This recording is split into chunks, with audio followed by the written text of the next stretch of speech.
Canada, a nation of vast landscape, rich resources and growing economic complexity. Over the past decade, its population has seen a steady rise from 35.8 million in 2015 to a projected 40.8 million by 2025. This growth, nearly 5 million people, has been fueled by one key driver: immigration. Immigrations remain central to Canada's economic and demographic strength, ensuring labor force growth and cultural diversity as the country evolves. Canada's economy is rooted in its natural resources and expanded by innovation, from oil and gas production in Alberta to artificial intelligence and clean tech in Ontario. The country's main industries include energy, manufacturing and service, each playing a vital role in national output and employment.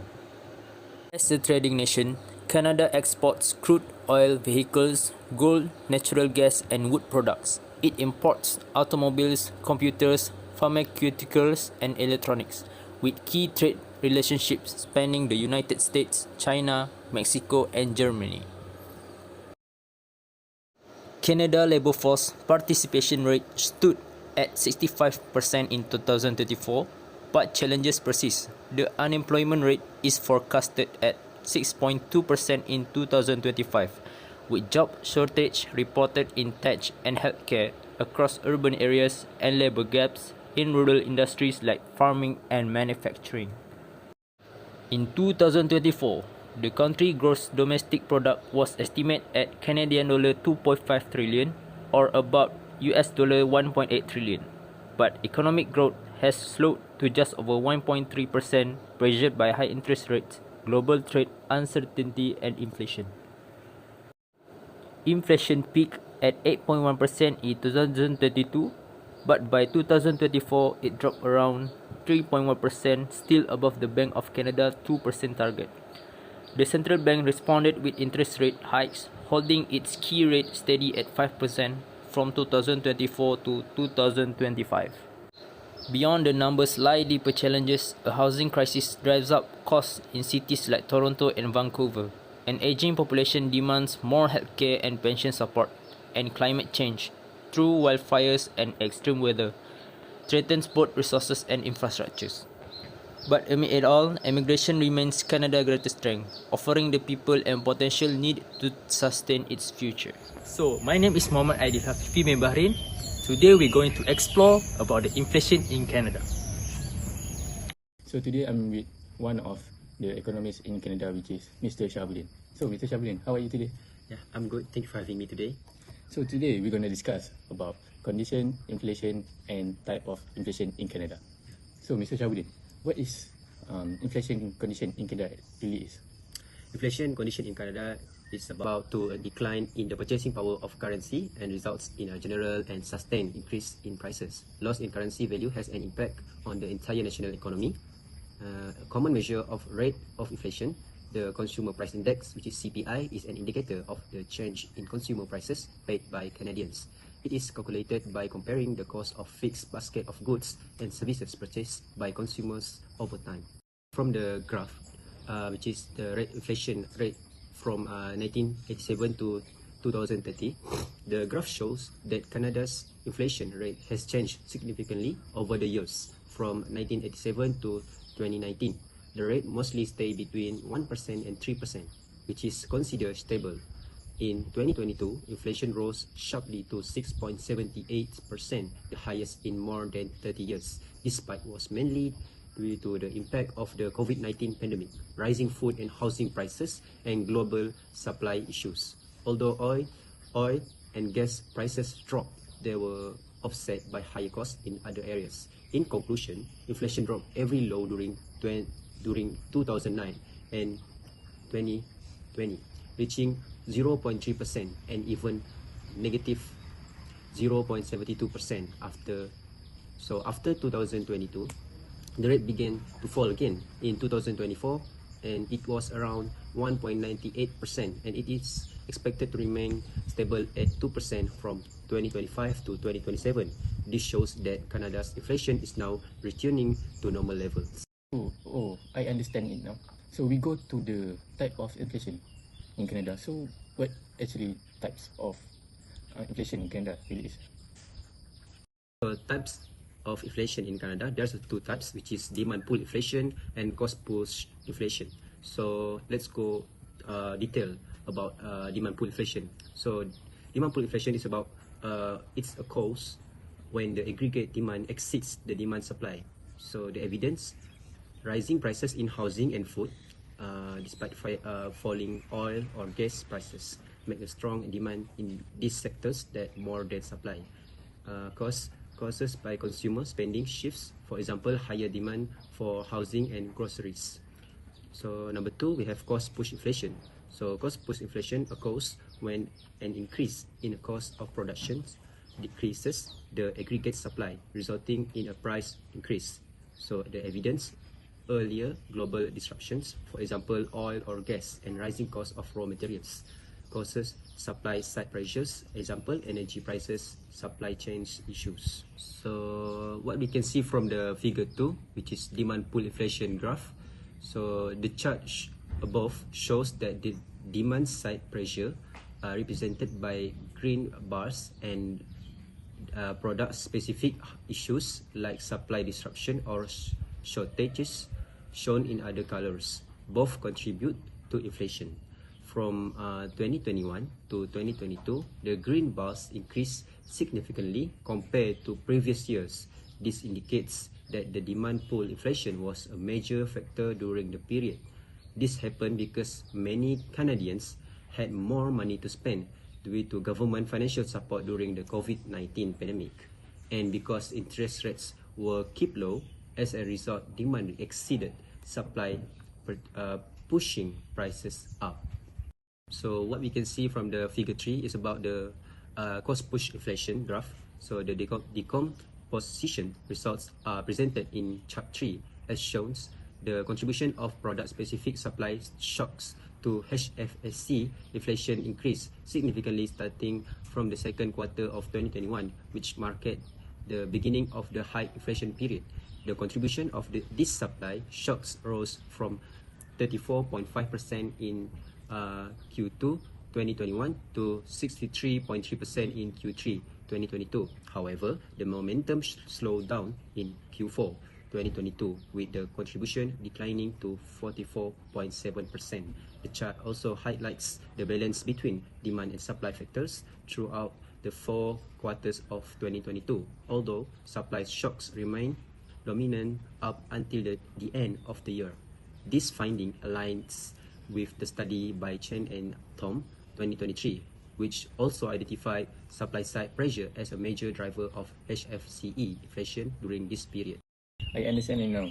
So thank you, Mr. Shabudin, for discussing about condition inflation and type of inflation in Canada. It is my pleasure to having you in this conversation, Imran, and I hope everyone can get benefit from it. So that's all from the Northern View. Thank you for watching this show. Today, we are talking about something affecting all of us. Inflation in Canada. With us is an economic student who has been studying the courses. Thank you for joining us. Thanks for having me. Excited to be here. What is one major cause of inflation that Canada has been facing? One major causes is consumer high demand, especially after COVID-19 pandemic. The government gives financial to the citizen, so people started to spending more on houses, travel, and goods. But since demand exceeds supply, the businesses started to increase their prices. So it's kind of supply and demand issue? Yes, exactly. Too much demand, not enough supply. That imbalance push price up. To control the bank, the Bank of Canada had to raise interest rate to slow down the spending. Interesting. What about cost push inflation? Can you explain that? Sure, cost push inflation happen when the cost of producing of goods goes up. For example, war between Russia and Ukraine increase global prices for fuel and food. transportation and food costs in Canada went up too. So businesses and prices just keep up. Lower income household hard. It really does. Family with higher budget feel the pressure most. Many people have had to cut back on essential or even turn to food bank. That's tough. Is there another cost we should know about? Yes, imported inflation. Canada import a lot of goods, so when global price rise or the Canadian dollar weak, import become more expensive. This was especially seen in electronic vehicles and clothes. Inflation isn't just a local issue, it's global too. Exactly, it affects students and young adults a lot of because they often rely on imported goods and have less spending power. Higher price mean cutting back on important purchases. Thank you for breaking that down so clearly. Inflation can feel confusing, but you have made sense of it. Glad to help. Understanding the causes is the first step in dealing with it. That's it for today of Northern Views. Stay informed and stay smart with your spending. Thank you.